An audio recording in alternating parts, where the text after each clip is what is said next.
I'm Sophia Chen, and I learned the hard way that some people will smile in your face while they're stabbing you in the back, especially when there's money involved and a wedding dress at stake. Meredith and I had been best friends since we were 7 years old, growing up in the suburbs of Denver. We did everything together: sleepovers, school dances, college applications. When I got pregnant with my daughter Lily at 22 and her father disappeared, Meredith was the one holding my hand in the delivery room. When I struggled as a single mom, working double shifts as a nurse while finishing my degree, she babysat for free.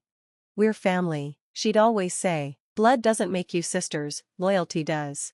For 15 years, I believed that. Even when Meredith's life took a different path, bouncing between jobs, dating disasters, expensive shopping habits funded by credit cards, I was always there for her. When she needed money for rent, I helped. When she needed a shoulder to cry on after another breakup, I listened. When she decided at 35 that she wanted to become a social media influencer instead of finding stable work, I bit my tongue and supported her dreams. But somewhere along the way, Meredith had stopped seeing me as her best friend and started seeing me as her personal ATM.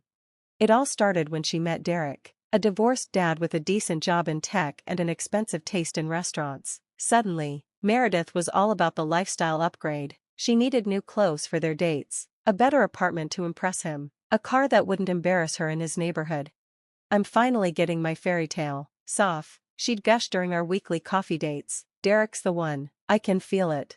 Meanwhile, I was focused on my own version of building a future. As a single mom working as an ICU nurse, every penny I earned went toward two things: keeping Lily and me afloat, and building her college fund. By the time Lily turned 16, I'd managed to save $80,000 for her education. It wasn't easy. I drove a 10-year-old Honda, bought clothes at thrift stores, and turned down countless nights out to save money. But seeing that college fund grow was my pride and joy. Lily was a junior in high school, already looking at universities and talking about studying environmental science. She was smart, driven, everything I'd hoped she'd become. That college fund represented her freedom, the ability to go to any school she wanted without drowning in student loans like I had. 6 months ago, Meredith announced her engagement. Derek had proposed during a weekend trip to Aspen, posting the ring photos on every social media platform she could find. "I want you to be my maid of honor," she said, tears streaming down her face as she showed me the massive diamond. "You've been with me through everything. I can't imagine getting married without you by my side." I hugged her, genuinely happy despite my reservations about Derek. He seemed nice enough, but there was something about the way he looked at price tags that made me think he was more interested in Meredith's lifestyle aspirations than Meredith herself. "Of course," I said, "I'm honored." What I didn't know was that Meredith had already started planning the wedding of her dreams, a $150,000 extravaganza at the most expensive venue in Denver, with a designer dress, professional photographers, and enough flowers to stock a botanical garden. What I also didn't know was that Derek had made it clear he wouldn't be contributing much to wedding costs. "It's the bride's family's responsibility," she quoted him saying, "traditional values and all that."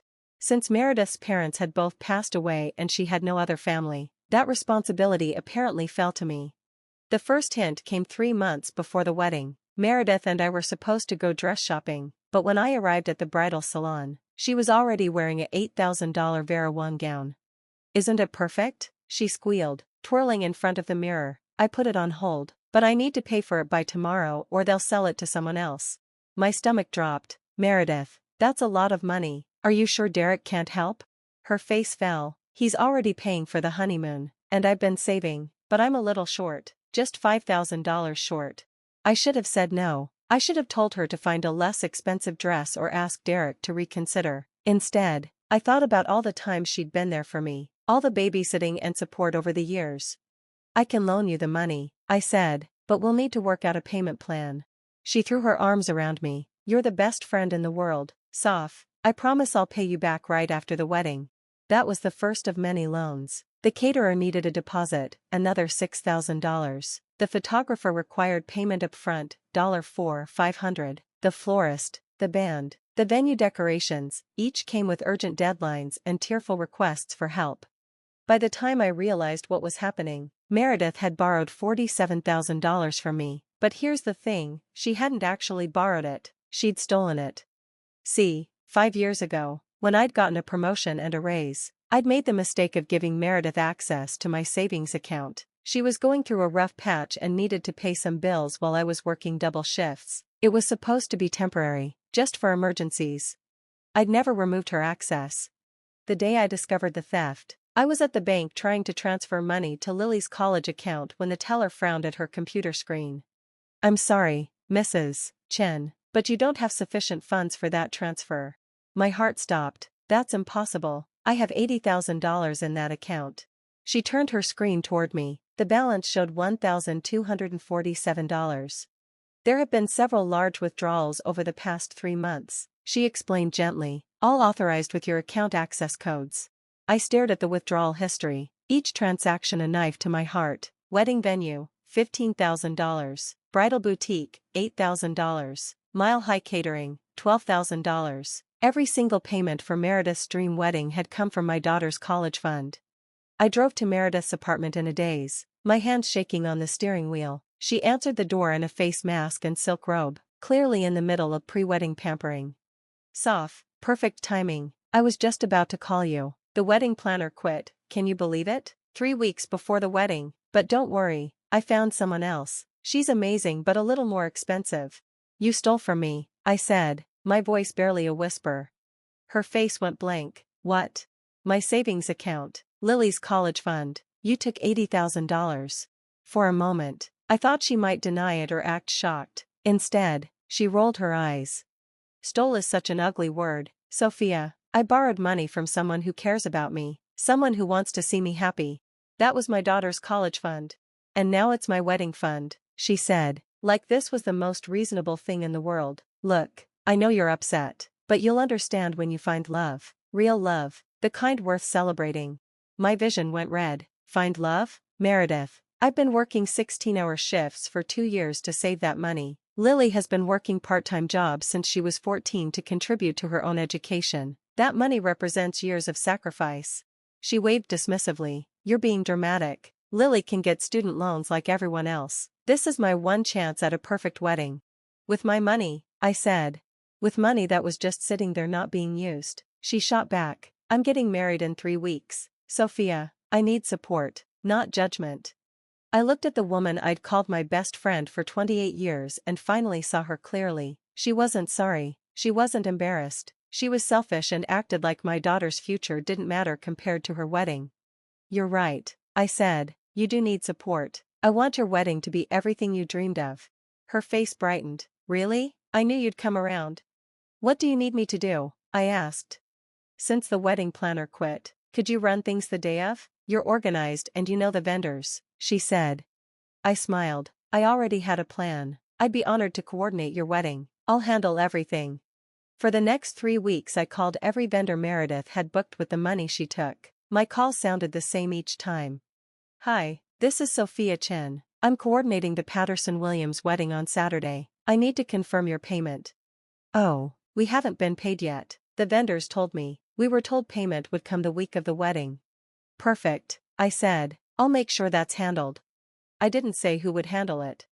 Being a nurse taught me a few things: notice the details, stay calm under pressure, and coordinate many moving parts. I also called the lawyer who helped set up Lily's college fund years ago. He told me that using someone's bank account without permission is theft, especially when it's $80,000. "We can press charges," he said, "but getting the money back could be hard if she's already spent it." "What if it hasn't been spent yet?" I asked. "What if it's only been earmarked but not paid out?" "That would be better," he said. "If the funds are still recoverable, we have a stronger case."